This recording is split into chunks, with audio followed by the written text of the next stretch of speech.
yaitu akan dibawa ke neraka untuk disiksa. Hai teman-teman, balik lagi sama aku Reno Desi. Yang nggak pakai serem, tapi aku akan cerita yang serem-serem.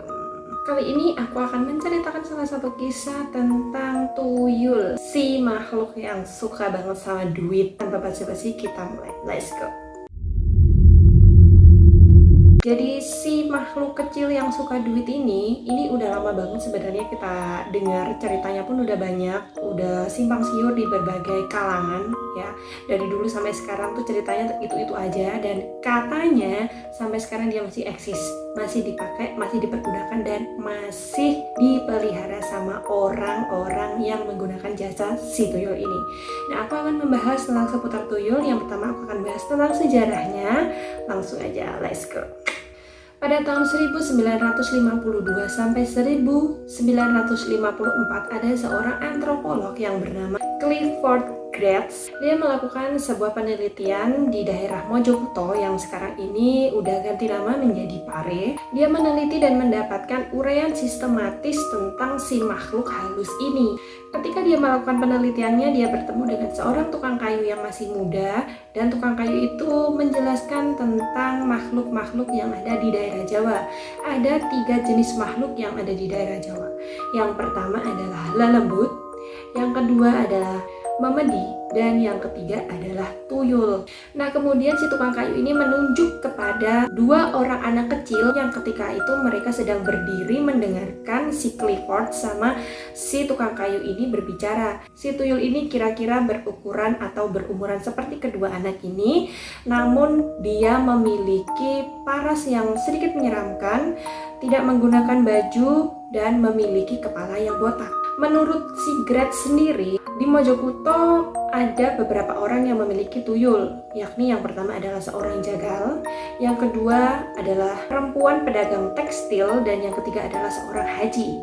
Nah, usut punya usut, mereka mendapatkan si tuyul ini setelah mereka melakukan berbagai ritual yang mereka lakukan di sisa-sisa candi Hindu seperti di Borobudur, di Penataran, di Bongkeng, serta di pemakaman Sunan Giri. Nah, katanya di tempat-tempat itulah mereka semua membuat sebuah perjanjian kepada si tuyul dan akan memberikan korban-korban yang akan dijadikan tumbal kepada si tuyul setiap tahunnya, baik itu korban yang berasal dari teman atau dari keluarga mereka sendiri. Sejarawan yang bernama Peter Baumgart mengatakan kalau si Clifford ini adalah orang yang pertama kali menemukan tuyul. Dia adalah sarjana pertama yang mengemukakan kalau si tuyul ini memang ada. Dia memberikan gambaran jelas dan terperinci tentang si tuyul ini, mulai dari kegiatan si tuyul, orang-orang yang memiliki si tuyul, serta cara-cara untuk mendapatkan si tuyul ini. Nah, ada beberapa ilmuwan yang mengatakan pada tahun 1929 yang namanya tuyul ini sebenarnya masih belum diketahui. Jadi sebelum tahun tersebut si tuyul sudah eksis, ada beberapa setan penghasil uang yang sudah diketahui. Salah satunya yaitu si gundul. Nah, si gundul sendiri ini definisinya hampir sama seperti si tuyul. Hanya saja ciri khasnya yang pertama, dia adalah anak yang berumur sekitar 4 tahunan, lalu kemudian dia juga memberikan kekayaan sama seperti si tuyul ini. Nah, gundul ini sendiri bisa dikontrak biasanya selama 1 periode, yaitu selama 7 tahun. Nah, biasanya setelah 7 tahun atau 1 periode kontrak si gundul ini, biasanya si pengontrak akan segera dibawa oleh si gundul, yaitu akan dibawa ke neraka untuk disiksa.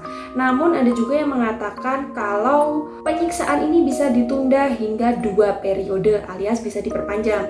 Jadi si pemilik gundul ini bisa memperpanjang kontraknya dengan cara memberikan tumbal berupa orang lain, berupa teman dekat atau keluarganya, intinya orang lain lah ya, untuk diberikan kepada si tuyul ini. Dan untuk menggantikan si pemilik gundul ini disiksa di neraka. Tapi sebenarnya kalau dipikir-pikir ya buat apa juga sih ya? Ya intinya sebenarnya mau ditunda atau enggak, intinya sih pemilik itu sebenarnya akan disiksa juga sih di neraka katanya. Kita bisa percaya bisa enggak, buat kalian yang percaya atau enggak kalian bisa komen di bawah. Nah kemudian di tahun 1940-an yang namanya si setan gundul ini katanya sudah pergi begitu aja, maksudnya udah lenyap. Jadi orang-orang sudah tidak terlalu percaya dengan si setan gundul ini. Namun setelah itu barulah si tuyul ini muncul dengan keeksistensiannya. Jadi si tuyul ini muncul dan menggantikan sosok si gundul. Tapi sebenarnya karakteristik dan juga cara-cara dia untuk menghasilkan uang, cara-cara dia untuk membantu si pemilik ini kaya itu sebenarnya hampir mirip dan hampir sama. Untuk membahas kali ini, kalian boleh percaya atau tidak, kalian juga bisa mengambil sisi positif dan negatifnya. Jadi untuk kalian yang memberikan pendapat, kalian bisa komen di bawah. Oke, next.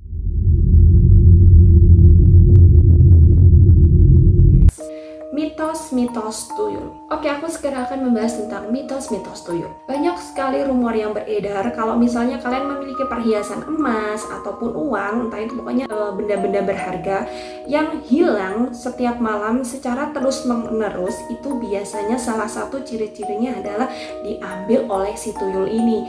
Jadi si tuyul ini sendiri tuh biasanya diperintahkan untuk mengambil benda-benda atau barang-barang yang disuruh oleh majikannya. Nah, si tuyul sendiri ini dikatakan juga punya sedikit akal, maksudnya dia tidak terlalu pandai ya, tidak terlalu pintar. Jadi kalau misalnya si pemilik ini menyuruh dia untuk mengambil uang 50 ribuan, jadi dia hanya akan mengambil uang 50 ribuan tersebut. Kalaupun di dompet itu ada uang 100 ribu dan uang pecahan lainnya, dia hanya mengambil satu lembar 50 ribuan.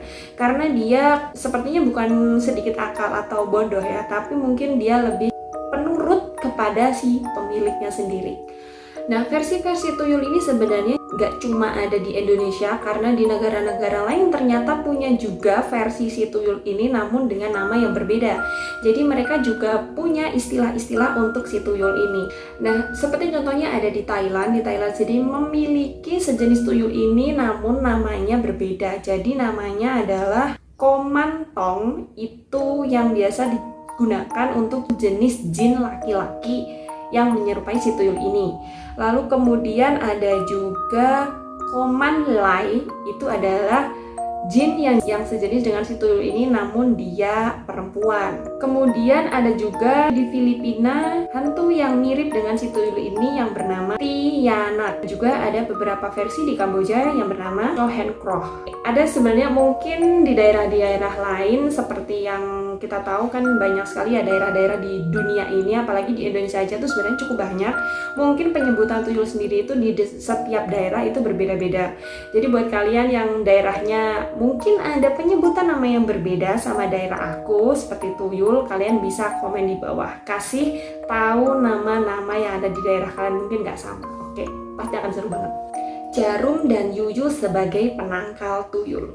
Nah, dikatakan mitosnya kalau jarum dan yuyu itu anak kepiting yang kecil itu, yang kecil itu katanya bisa digunakan sebagai penangkal tuyul. Nah, gimana sih caranya? Nah, sebenarnya katanya orang-orang hanya cukup meletakkan jarum dan yuyu di tempat mereka menaruh perhiasan atau uang-uang lainnya supaya nggak diambil sama tuyul. Mereka cukup menaruh di pojokan aja.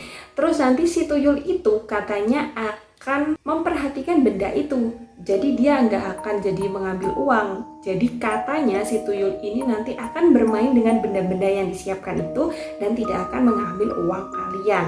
Tuyul juga dikatakan meminta tumbal darah dari beberapa anggota wanita, terutama si istri pemilik dari si tuyul ini. Dikatakan kalau misalnya dia akan meminta untuk disusui. Ya kan karakteristiknya si tuyul ini kan sebenarnya dia memang seperti anak kecil. Jadi anak kecil yang mungkin minta, ya seperti selain anak kecil, dia mintanya tuh kayak dikasih susu, dikasih mainan, nah seperti itu. Jadi si tuyul ini pun juga seperti itu, dia minta susu, namun ketika diberikan susu, sebenarnya dia menghisap darah. Jadi orang yang memiliki si tuyul ini biasanya nanti akan memberikan salah satu anggota keluarganya untuk sukarela diminta susunya oleh si tuyul ini. Jadi mereka nanti setiap hari atau setiap malam biasanya mereka akan menyusui si tuyul ini, namun bukan susu atau ASI yang diminum oleh si tuyul ini, melainkan darah. Dan nanti ketika setelah darahnya habis, ya namanya orang ya, kalau misalnya darahnya tuh diminum habis, dia nggak punya darah, pasti dia lemes kan, lemes, dan nanti akhirnya berujung pada kematian juga. Gimana menurut kalian tentang yang satu ini? Apakah ini memang ada juga di daerah kalian? Apakah mungkin ini masuk akal? Jatuhnya kayak vampir ya si tuyul ini ya. Ya komen aja di bawah. Oke, next. Oke, sekarang aku akan membahas tanda-tanda kemunculan tuyul. Oke, ini adalah sedikit informasi buat kalian, jadi supaya kalian gak was-was nih kalau sebenarnya di rumah kalian tuh didatengin tuyul atau enggak. Nah, aku akan memberikan sedikit bocoran tentang ciri-ciri khusus si tuyul ini masuk ke dalam rumah kalian atau enggak. Oke, yang pertama, terdengar suara seperti cicak. Nah, ini yang perlu diwaspadai banget. Kalau misalnya di rumah kalian itu jarang banget ada cicak, terus tiba-tiba terdengar suara cicak dan terus menerus, biasanya itu adalah salah satu tanda kemunculan si tuyul ini. Jadi bisa aja si tuyul ini tuh masuk ke dalam rumah kalian. Jadi kalian wajib perlu was-was nih, di rumah kalian ada cicak nggak? Kalian cari dulu, kalau ada terus dia bersuara mungkin lazim, tapi kalau nggak ada atau cuma sedikit tapi suara cicaknya tuh banyak banget terus hampir sering, nah itu bisa jadi salah satu tanda kemunculan si tuyul itu masuk ke dalam rumah kalian. Kehilangan uang setiap malam. Nah, ini biasanya dialami oleh beberapa orang yang memang rumahnya biasanya berdekatan sama rumah si pemilik tuyul. Jadi dia akan kehilangan uangnya setiap malam, namun kehilangannya ini mungkin hanya satu lembar, biasanya pecahan 50.000 atau pecahan 100.000, dan itu terulang selama beberapa hari. Dan juga kehilangannya tuh memang seperti itu, jadi 100.000, tapi tiap hari, lama-lama bangkrut. Ya dong, yang punya bangkrut dong, secara uangnya tuh diambil terus, udah kerja keras, uang diambil terus. Nah, seperti yang aku katakan tadi, jumlah uang yang diambil itu biasanya memang sama. Jadi semisal kita kehilangan sekarang 50.000, terus besok malamnya kehilangan 50.000, dan itu terjadi secara terus menerus selama beberapa hari, itu juga perlu diwaspadai. Biasanya itu yang mengambil adalah tuyul. Jadi kalian harus menyimpan barang kalian baik-baik. Ya, taruh aja ada doa-doa atau tulisan-tulisan doa gitu di deket-deket duit kalian, siapa tahu itu untuk penangkal tuyul. Kalau di desa aku dulu, kata orang-orang tua, itu biasanya untuk menangkal tuyul itu ada beberapa juga. Supaya nggak diambil tuyul, kalian wajib menyusun uang itu secara rapi dan sejajar. Jadi semisal uangnya tuh kayak sejajar aja. Jadi kalau misalnya kepalanya di atas tuh kan, itu ada kan kepalanya si pahlawan yang biasanya ada di gambar uang tuh. Nah itu biasanya di atas, semuanya harus di atas, jadi harus sejajar. Nah itu katanya juga salah satu metode untuk menangkal si tuyul ini supaya nggak bisa ngambil, katanya.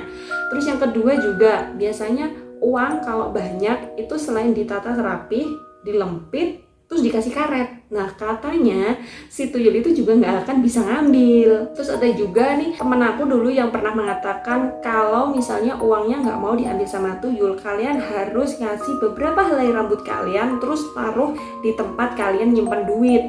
Biasanya itu juga akan menangkal tuyul. Tapi itu katanya aja, kalian bisa percaya atau enggak sesuai mitos. Mungkin di daerah kalian cara penangkalan tuyulnya juga berbeda-beda. Aku mohon kalian komen di bawah supaya aku bisa tahu dan teman-teman yang lain juga bisa tahu. Oke, next. Oke, sekarang aku akan memberikan beberapa cerita tentang penampakan tuyul. Nah, di Indonesia ini udah kayaknya beberapa bulan ini, selama 1 tahun ini tuh banyak banget ya penampakan tuyul. Baik itu ada dari Facebook, Instagram, Twitter, banyak banget penampakan tuyul yang dikasih sama mereka-mereka yang menangkap, baik itu dari CCTV, handphone, atau kamera-kamera yang lain. Intinya sekarang udah banyak banget, jadi kalian bisa browsing-browsing. Tapi aku akan memberikan sedikit penampakan tuyul. Nah, jadi ini adalah rekaman CCTV milik salah satu warga Warakas di Tanjung Priok, Jakarta Utara. Di mana rekaman CCTV itu udah diambil pada bulan Juli yang lalu. Nah, kemudian di dalam CCTV itu terlihat ada seperti sesosok anak kecil berwarna putih yang bermain di depan rumah si pemilik kamera CCTV ini. Jadi rekaman CCTV itu mulai menampakkan si tuyul ini dari pukul 2 pagi sampai pukul 6 pagi. Bayangin, lama banget. Jadi si penampakan tuyul ini lumayan lama banget, terus direkam sama CCTV, terus akhirnya menggegerkan warga setempat juga. Terus banyak juga warga-warga setempat yang bersaksi kalau mereka memang kerap kehilangan uang, apalagi buat pemilik-pemilik warung yang ada di sekitar situ. Terus mereka sih juga bilang kalau misalnya ini sebenarnya udah sering banget terjadi. Aku juga udah lihat sebenarnya, tapi aku akan memberikan videonya kepada kalian. Oke, lihat ini videonya.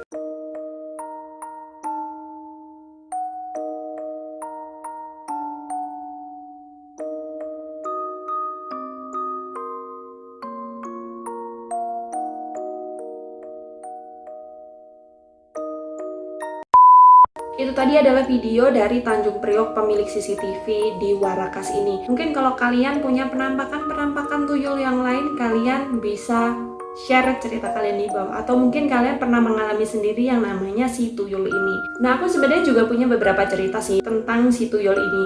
Jadi aku dulu tinggal di sebuah desa. Nah, aku tuh punya tetangga sebenarnya, dia itu orang yang cukup kaya, terus memiliki sebuah usaha gitu. Nah, aku nggak mau sebut usahanya apa, aku juga nggak mau sebut dia siapa. Dia tuh punya sebuah usaha yang lumayan maju waktu itu, dan kayaknya sih emang wajar aja. Jadi kayak semisal usahanya itu tuh menghasilkan banyak sekali uang sehingga dia menjadi orang yang kaya. Jadi wajar aja dong, usaha maju, punya uang buat bangun rumah, rumahnya bagus, kaya raya, wajar dong. Yang namanya orang juga kerja, ya kan.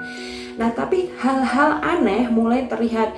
Jadi mulai dari anak pertamanya yang meninggal dunia, beberapa saudara-saudara dia yang tiba-tiba aja terkena penyakit secara tiba-tiba dan meninggal dunia. Lalu kemudian usaha dia yang dari yang memang sukses menjadi tiba-tiba susut sedikit dan bangkrut. Tapi anehnya penghasilan dia tuh kayak tiap tahunnya tuh tambah meningkat. Bahkan tanah-tanah, rumah-rumah yang dijual di desa itu sedikit demi sedikit tuh sama dia tuh dibeli. Tapi dibelinya dengan harga yang mungkin kurang masuk akal, mungkin terlalu murah untuk harga pasaran. Namun anehnya mereka yang menjual tanah atau rumah tersebut juga selalu memberikan dan selalu mengiyakan kalau tanahnya dibeli oleh si orang ini. Lalu kemudian ada ciri-ciri yang lain yang membuat keanehan dari si tetanggaku ini. Jadi dia itu usahanya kurang maju, kurang berkembang, jadi udah agak susut gitu. Tapi ada saudaranya yang waktu itu tengah masuk ke dalam rumahnya, di mana ada beberapa tempat atau beberapa benda yang tidak boleh disentuh katanya. Namun si saudaranya ini sepertinya tuh kepo. Orang kan kalau biasanya kalau misalnya dikasih jangan, tapi mereka tuh kayak disuruh udah lakuin aja gitu kan, biasanya kayak gitu kan. Kalian pasti juga gitu kan, orang anak aku aja biasanya aku jangan dek, jangan sentuh itu, dia malah mainan, malah dibawa kemana-mana. Nah, orang itu juga biasanya gitu, kalau dibilang jangan malah penasaran, kalau udah penasaran akan melakukan yang dia inginkan. Nah, seperti yang dialami oleh saudaranya ini, jadi dia tuh kepo banget. Jadi ada sebuah lemari yang katanya nggak boleh dibuka, tapi sama dia dibuka. Dan tanpa disangka-sangka ternyata isi lemari itu adalah uang yang banyak banget, yang mungkin bahkan orang aja tuh, orang di daerah desa tuh nggak punya. Jadi uangnya itu tuh bergepok-gepok sampai banyak banget memenuhi isi lemari itu. Jadi uangnya tuh banyak banget, nggak kayak uang-uang yang digepok di bank gitu ya. Kalau di bank itu kan ada gepokannya tuh kayak dikasih kayak stiker melilit gitu, itu enggak. Jadi tuh uangnya udah ditaruh aja, itu tumpuk-tumpuk banyak banget. Padahal kalau logikanya orang biasanya kalau punya uang segitu banyak ya tapi nggak tahu sih, kadang orang desa sih juga gitu. Ada juga yang orang desa yang pokoknya uangnya ditaruh-taruh aja gitu. Nah, itu nggak masuk akal menurut saudaranya itu. Karena apa? Karena pekerjaannya dia itu kayaknya nggak memungkinkan untuk mendapatkan uang segitu banyak gitu. Jadi salah satu ciri yang adanya itu rumahnya itu gelap. Jadi tuh kayak gelap terus gitu, kayak ditutup terus, ventilasi tuh kayaknya tuh udaranya tuh jarang masuk gitu. Jadi gelap banget, pengap banget. Dan katanya sih salah satu ciri-cirinya pemilik tuyul itu gitu. Jadi rumahnya tuh kayak gelap banget gitu, gelap terus gitu. Nah, terus abis itu yang paling mengherankannya lagi tuh, usahanya kan jelas-jelas tuh nggak terlalu jalan ya kan, tapi uangnya banyak pertama. Kedua, dia selalu membeli tanah atau rumah yang dijual di sekitar desa itu. Jadi dia tuh kayak juragan tanah gitu ujung-ujungnya. Nah, Terus yang ketiga, rumah yang dia ditempati itu selalu direnovasi. Jadi nggak pernah ada kata berhenti untuk pembangunan. Misalkan dia membangun pagar depan rumahnya. Nah, itu udah bagus tuh. Tuh beberapa bulan atau beberapa tahun kemudian tuh dibongkar lagi. Terus abis itu kamar mandi udah ada tuh, dibongkar lagi, dibangun lagi. Terus ada ruangan yang udah dibangun bagus, dibongkar lagi. Tapi itu anehnya secara terus-menerus dan hampir kayak nggak pernah berhenti gitu. Ya aku nggak tahu apakah ini mungkin salah satu ciri-ciri pemilik tuyul, tapi katanya simpang siurnya dari tetangga-tetangga itu seperti itu.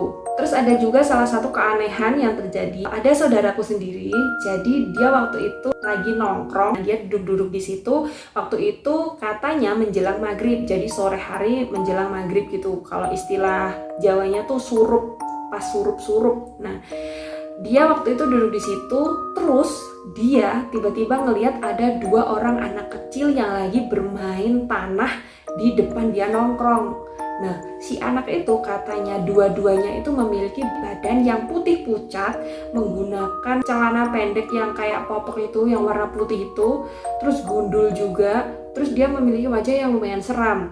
Jadi wajahnya itu, matanya tuh kayak hitam semua. Terus abis itu memiliki mulut yang aneh. Jadi mulutnya itu katanya yang